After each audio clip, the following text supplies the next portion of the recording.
дуруд ва ба барномаи мо хуш омадед. ахбори имрӯз панҷшанбе 1 сентябрро аз студияи радиои озодӣ аз программаи Шаҳлои Гулхоҷа тақдим мекунам. Сархати муҳимтарин хабару гузоришҳо. таҷлили рӯзи дониш дар мактабҳои Тоҷикистон дар ҳолест ки теъдоде аз донишҷӯён банди тамринҳо ва ё маршировка ба истиқболи 25-солагии истиқлолияти кишвар ҳастанд.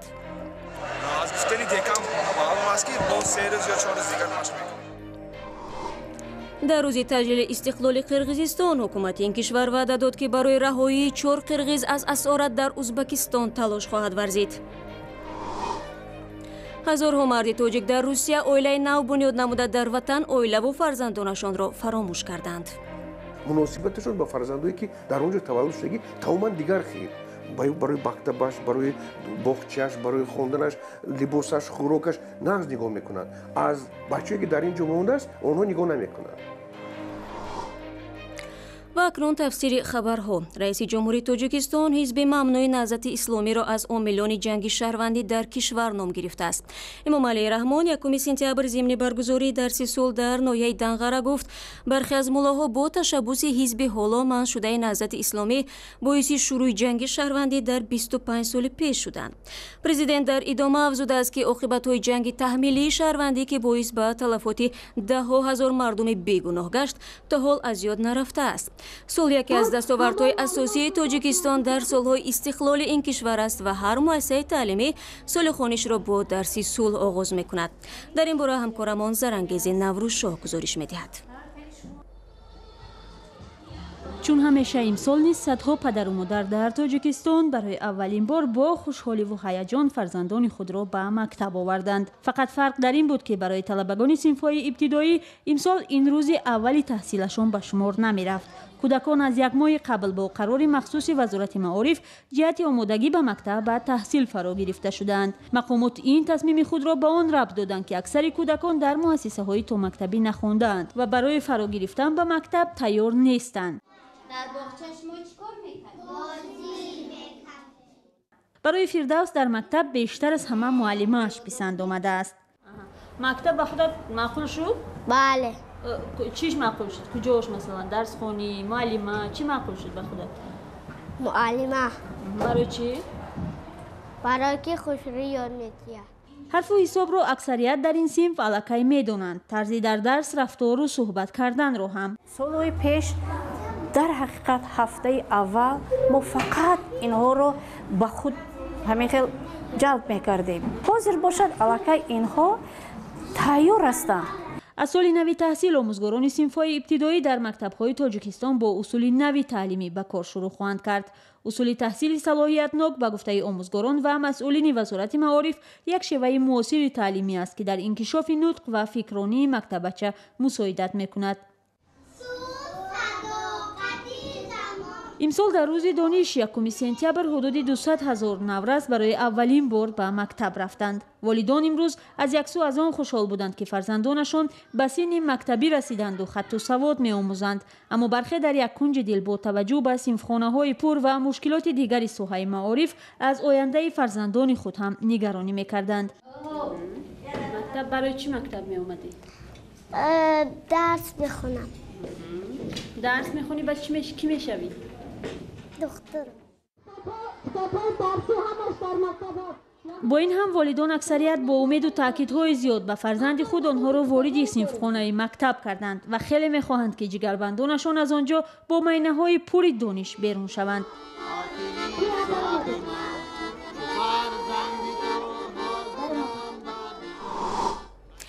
таҷлили рӯзи дониш дар мактабҳои Тоҷикистон дар ҳолест ки теъдоде аз донишҷӯён ва шогирдони муассисаҳои таълимӣ банди тамринҳо ва ё маршировка ба истиқболи 25-солагии истиқлолияти кишвар ҳастанд. тамринҳо барои раҳпаймоиву намоишҳои театри кунонидашуда ва гашти низомӣ ҳанӯз аз 3 моҳи пеш оғоз шуда буд. интизор меравад ки дар маросими ҷашнгирии мустақилият беш аз 60 000 фарди низомию мулкӣ дар гашти низомӣ ширкат намоянд ки рӯзи 8 сентябр дар майдони марказии шаҳри душанбе баргузор мешавад. дар навбати худ раёсати санъати вазорати фарҳанги тоҷикистон иттилоъ медиҳад ки субҳи рӯзи 9 сентябр ҳудуди 50 000 донишҷӯ талабаҳо ва кормандони ниҳодҳои давлатӣ аз хиёбони рӯдакӣ то исмоили сомонӣ раҳпаймоӣ хоҳанд кард. аммо баргузории маъракаи асосии таҷлили истиқлолият дар шаҳри хуҷанд дар назар гирифта шудааст ки дар он ҷо ҳам донишҷӯёну хонандагон ва кормандони муассисаҳои саноативу кишоварзӣ ҷалб шуданд. гузориши Абдулло Ашуров ва маъсуми Муҳаммад Раҷабро тамошо мекунем.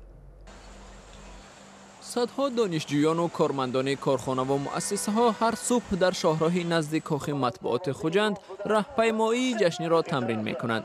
дар марҳалаи ниҳоии машқ коргарони муассисаву корхонаҳо низ иштирок доранд, вале сафҳои аз ҳама бештар аз донишҷӯён аст. мубин ваҳобзода донишҷӯи донишкадаи политехникии донишгоҳи техникии тоҷикистон дар шаҳри Хуҷанд дар суҳбат бо хабарнигори озодӣ маъсуми Муҳаммад Раҷаб гуфт ки дар намоиши ҷашнӣ парчами миллӣ болои сар сафи раҳпаймоён хоҳад буд. аз гуфтани декам маълум аст ки бо 3 рӯз ё 4 рӯз дигар машқ мекунем. ҳудуди 12 000 донишҷӯи донишгоҳу омӯзишгоҳҳои Хуҷанду Бӯстон ва Гулистон аз аввалҳои моҳи июли соли ҷорӣ ба машқи раҳпаймоӣ ва ҳунарнамоӣ ҷалб шуданд.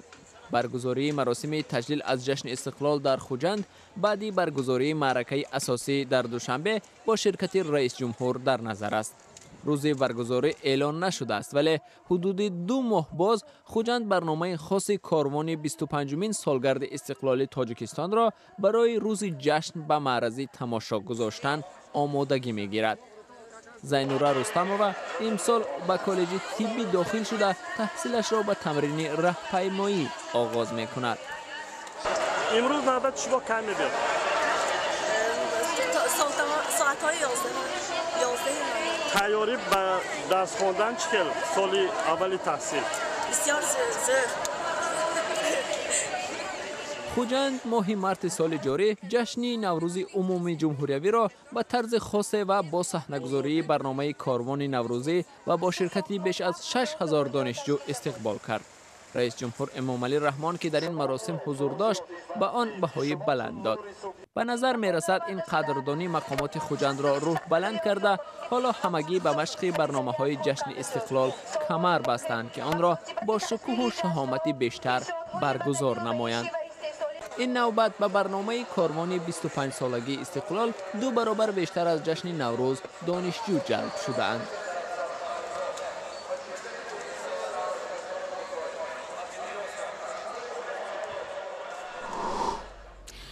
имрӯз ҷумҳурии Узбекистон 25-мин солгарди истиқлолашро ҷашн мегирад. шоми рӯзи 31 август дар арафаи таҷлили истиқлоли Узбекистон гӯяндаи телевизиони давлатии ин кишвар паёми табрикии президент Ислом Каримовро қироат намуд. 4 рӯз пеш ҳукумати Узбекистон эълон карда буд ки президент Ислом Каримов бо сактаи мағзӣ ба бемористон интиқол ёфтааст.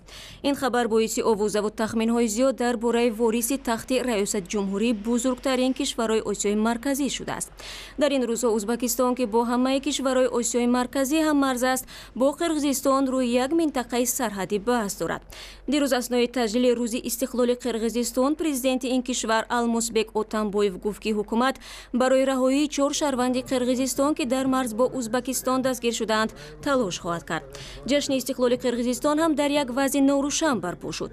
рӯзи 30 август, як рӯз пеш аз таҷлили рӯзи истиқлоли Қирғизистон, бомбгузори маргталаб мошини саршор аз маводи таркандаро дар ҳавлии сафорати Чин дар Бишкек мунфаҷир кард.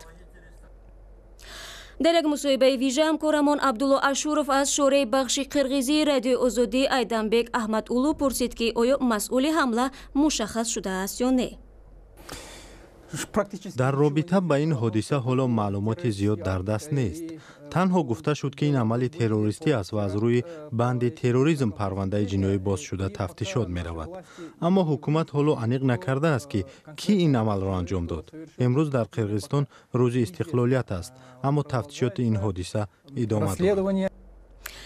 мусоҳибаи Абдулло Ашуров бо шораи умури Қирғизистонро дар сайти Озодӣ тамошо кунед. مهاجرت کاری ساکنان تاجیکستان از یک سو منبع درآمد خانواده‌ها باشد، از طرف دیگر چندین مشکلات دیگر را در جامعه تاجیک به وجود آورده است. پژوهش در تاجیکستان ثابت کرده است که یک تعداد معین مردهای تاجیک در مهاجرت خانواده‌های نو بنیاد می‌کنند و زن و فرزندان خود را در وطن به گوشه فراموشی می‌برند. طبق حساب‌ها هزارها زن و کودک تاجیک امروزها در انتظاری شوهران و پدران مهاجر خود ماه‌ها و سال‌ها را پشت سر می‌کنند و بار گران روزگار را در تنهایی می‌کشند. گزارش همکاران ما در این باره. گلنوره 28 ساله از زمره زنان به قول ترک شده تاجیک است. زنانی را که شوهر مهاجر به خاطر زنی روز ترک کرده است در تاجیکستان چنین مینامند. 4 سال پیش شوهر گلنوره با قصد دریافت روزی به مهاجرت رفت و با همین بدرک شد. برادر شوهرش به گلنوره خبر داد که شوهرش زن گرفته است و دیگر او را انتظار نشود. خیلی زن گرفت بچه داره برنگمی چه خیلی که زن گرفت همیشه بچه داره پرتاف رفت همونجا هم زن گرفته زندگی داره. 3 سال انتظار شدم نمی آخری سال فهمیدم ده من نمیدونستم. بعدا دقیق شد که آنچه برادر شوهر به او گفته است حقیقت دارد. این خبر او را از زندگی ناامید ساخت و قصد جان خود کرد. او خود را برای ادامه دادن زندگی و تامین کودکان ناتوان پنداشت. ولی فکر یتیمی فرزندان او را از این عمل نگه داشت. گلنوره به خانه مادرش برگشت. حالا سلامتی خود را از دست داده است. کاری زیاد کرده نمیتواند. دختری بزرگش در یتیمخانه تربیت میگیرد و پسر دوم هم گاهی همراهش و گاهی هم در خانه پدر است. مثل شوهر گلنوره در یک سال اخیر 12,000 مرد تاجیک اکثرا جوانان در روسیه عائله‌های نو بنیاد کرده با همین خانواده‌های خود را در تاجیکستان به گوشه فراموشی سپردند. این آمار در پی یک پژوهش مشترک سازمان و برنامه‌های کار با مهاجران معین شده است. مناسبتشون با فرزندایی که در اونجا تولد شدگی تماما دیگر خیلی برای مکتبش، برای باغچه‌اش، برای خوندنش، لباسش، خوراکش نقص نگاه میکنند. از بچه‌ای که در اینجا مونده است اونها نگاه نمیکنند. مسئولین انستیتوت اقتصاد و دموگرافیا با انجام یک تحقیق به این خلاصه آمدند که یکی از پیامدهای ترک عائله کردن مردان مهاجر دور ماندن کودکان آنها در تاجیکستان از تحصیل و به کار وزنین مشغول شدن زنان پرتافته شده آنها است. خانواده‌های تاجیک بیشتر از طرف مهاجران کاری دستگیری مالی می‌یابند. طبق حساب‌های رسمی بیش از 1 میلیون مهاجر تاجیک در روسیه کار و زندگی می‌کنند. ناظران امور و سازمان‌های بین‌المللی برینند که حکومت باید میزان فقر و بی‌بضاعتی را پایان ببرد، جای کار ایجاد کند تا به تدریج بخشی از مهاجران بتوانند در نزد عائله‌های خود کار و زندگی کنند. شورای ورزشی رادیوی آزادی نارزولای لطیف که هنرنمایی تیم المپی تاجیکستان را از خود شهر ریو د ژانیرو مشاهده می‌کرد به دوشنبه برگشت. سرویناز روح‌الله درباره روحیه ورزشگران، مدال طلای دلشاد نظرов و هم درسی که باید ساحه ورزشی تاجیک از این بازی‌ها بردارد با نارزولای لطیف صحبت کرد. از 7 ورزشکاری که شرکت کردند ما نتوانستیم در رشته‌های دیگر یعنی در رشته بوکس، در رشته گوشتی جودو، در رشته شناوری، باز در رشته ورزشی سبک با موفقیت نایل شویم. در بازی المپی در ریو د ژانیرو 7 ورزشگر تاجیک شرکت کردند و از میان آنها دلشاد نظرов گرزانداز تاجیک مدال طلایی المپی رو به دست آورد و شما میتونید شکل مفصلی صحبت رو با نارزولای لطیف در سامانه آزادی تماشا کنید. و یک خبر دیگری ورزشی، روسیه نیت دارد برای ورزشگران پارالمپی خودش که از اشتراک در بازی‌های پارالمپی ریو محروم شدند مسابقه برگزار کند. این مسابقه 2 روز دایر خواهد شد و زمان برگزاریش هم هفته آینده تعیین شده است. به گفته رئیس کمیته پارالمپی روسیه ولادیمیر لوکین، مسابقه مذکور روزهای 7 به 8 سپتامبر در ولایت مسکو برگزار می شود. کمیته بین الخلقی پارالمپی تمام هیئت روسیه را از شرکت در بازی‌ها محروم کرد. تصمیم کمیته پارالمپی بعد آشکار شدن برنامه دوپینگی روسیه گرفته شده بود.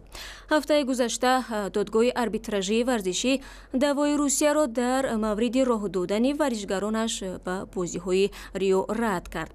31 آگوست دادگاه عالی شویتزاریا درخواست کمیته پارالمپی روسیه را در مورد موقتا بیکار کردن ممنوعیت рад намуд.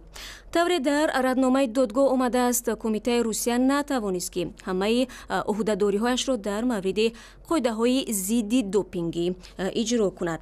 Паралимпиада дар Рио аз 7 то 18 сентябр баргузор мешавад ва Тоҷикистонро низ дар ин бозиҳо як варзишгари тоҷик намояндагӣ хоҳад кард. ва хабару гузоришҳои бештар аз инро дар вебсайти мо, саҳифаҳои Озодӣ дар Facebook, Twitter, YouTube ва ҳам самимаи радиои Озодӣ барои телефонҳои ҳамроҳ пайдо кунед.